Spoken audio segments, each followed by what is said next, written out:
ओडिशा के राज्यपाल रघुवर दास जी,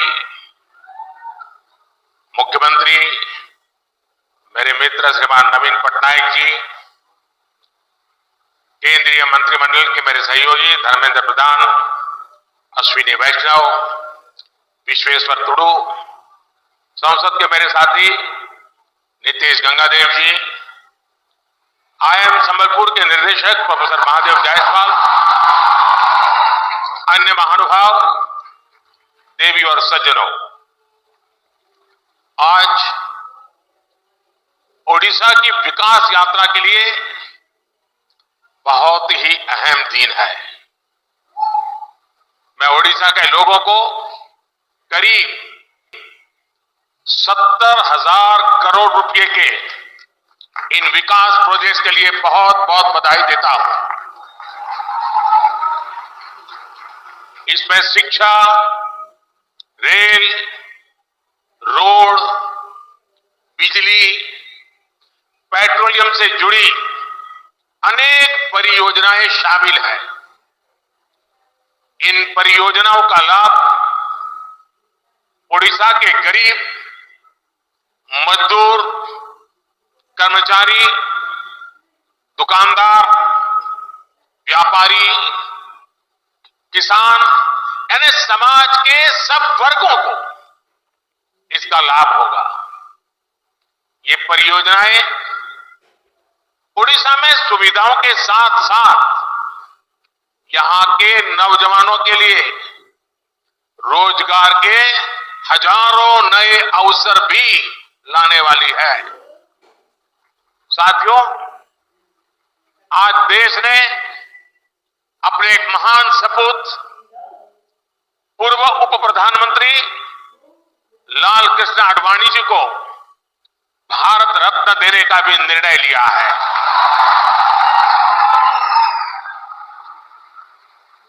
भारत के उप प्रधानमंत्री, गृह मंत्री एवं सूचना प्रसारण मंत्री के रूप में और दशकों तक एक निष्ठावान, जागरूक सांसद के रूप में आदरणीय आडवाणी जी ने देश की जो सेवा की है वो अप्रतिम है।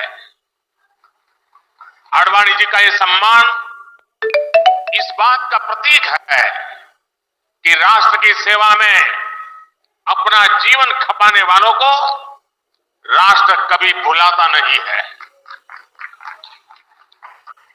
मेरा सौभाग्य रहा कि लाल कृष्ण आडवाणी जी का स्नेह, उनका मार्गदर्शन मुझे निरंतर मिलता रहा है। मैं आदरणीय आडवाणी जी के दीर्घायु होने की कामना करता हूं और उन्हें ओडिशा की इस महान धरती से समस्त देशवासियों की तरफ से बहुत बहुत बधाई देता हूं। साथियों, हमने ओडिशा को शिक्षा का, कौशल विकास का एक महत्वपूर्ण केंद्र बनाने के लिए निरंतर प्रयास किए हैं। बीते दशक में ओडिशा को जो आधुनिक संस्थान मिले हैं, शिक्षा संस्थान मिले हैं, वो यहां के युवाओं का भाग्य बदल रहे हैं। आईसर ब्रह्मपुर हो या भुवनेश्वर का इंस्टीट्यूट ऑफ केमिकल टेक्नोलॉजी, ऐसे अनेक संस्थान यहां स्थापित किए गए हैं। अब IIM संबलपुर भी मैनेजमेंट के आधुनिक संस्थान के रूप में ओडिशा की भूमिका को और सशक्त कर रहा है। मुझे याद है 3 साल पहले कोरोना काल में ही मुझे IIM के इस कैंपस के शिलान्यास का अवसर मिला था। अनेक रुकावटों के बावजूद अब ये शानदार कैंपस बनकर तैयार है और आप लोगों का जो उत्साह मैं देख रहा हूं ना, उसे मुझे लगता है कि कैंपस आपको कितना प्यारा लग रहा है।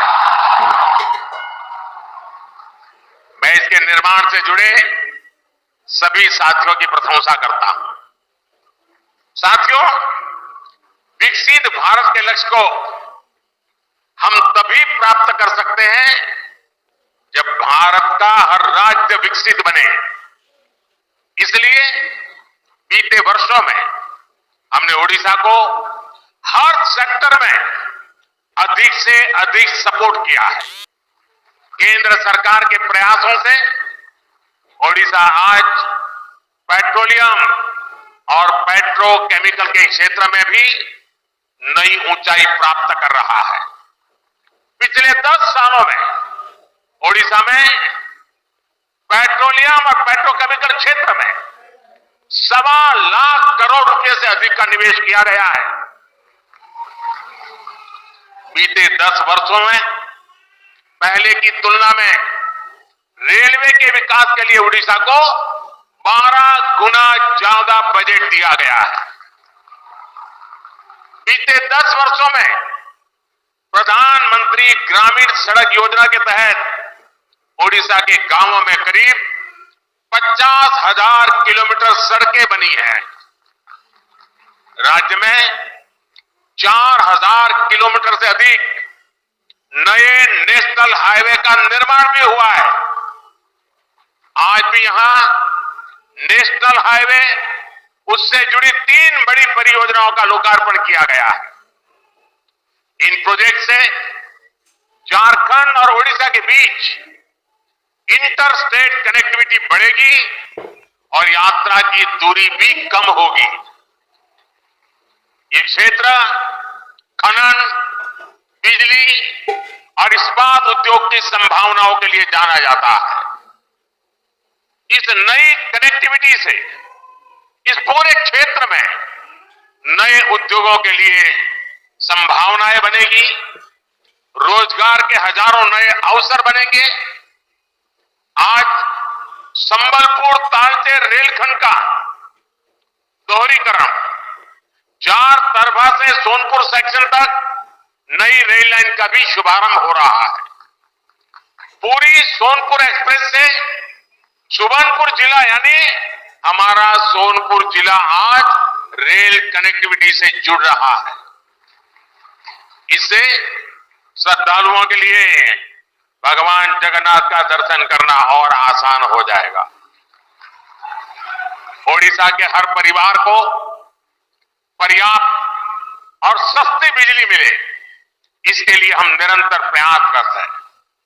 आज जिन सुपर क्रिटिकल और ultra super critical thermal plant का उदाहरण यहां हुआ है, उनका लक्ष्य भी यही है। भाई और बहनों, बीते 10 वर्षों में केंद्र सरकार ने जो नीतियां बनाई है, उनका ओडिशा को बहुत अधिक फायदा हुआ है। हमने खनन के क्षेत्र में जो नए रिफॉर्म किए हैं, ओडिशा उसका बहुत बड़ा लाभार्थी रहा है। खनन नीति में बदलाव के बाद ओडिशा की आय में 10 गुना की वृद्धि हुई है। पहले खनिज उत्पादन का लाभ उन क्षेत्रों और राज्यों को उतना ही मिल पाता था जहां से खनन होता है।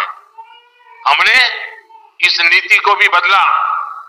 केंद्र की भाजपा सरकार ने डिस्ट्रिक्ट मिनरल फाउंडेशन का गठन किया। इसे खनिज से हुई आय का एक हिस्सा उसी क्षेत्र में विकास के लिए लगाना सुनिश्चित हुआ। इससे भी ओडिशा को अब तक करीब 25,000 करोड़ रुपए से अधिक मिल चुके हैं। ये पैसा जिस क्षेत्र में खनन हो रहा है, वहां के लोगों के कल्याण के काम आ रहा है। मैं ओडिशा की जनता को आश्वस्त करता हूं कि केंद्र सरकार इसी समर्पित भाव से ओडिशा के विकास के लिए काम करती रहेगी। साथियों, मुझे यहां से एक बहुत बड़े कार्यक्रम में जाना है, खुले मैदान में जाना है, तो वहां मिजाज भी कुछ और होता है। तो मैं यहां लंबा समय आपका नहीं लेता हूं, लेकिन वहां मैं जरा अधिक समय लेकर के काफी बातें करूंगा। 15 मिनट के बाद उस कार्यक्रम में पहुंचूंगा। एक बार फिर आप सभी को विकास कार्यों के लिए मैं बहुत बहुत बधाई देता हूं और मेरे युवा साथियों को विशेष बधाई।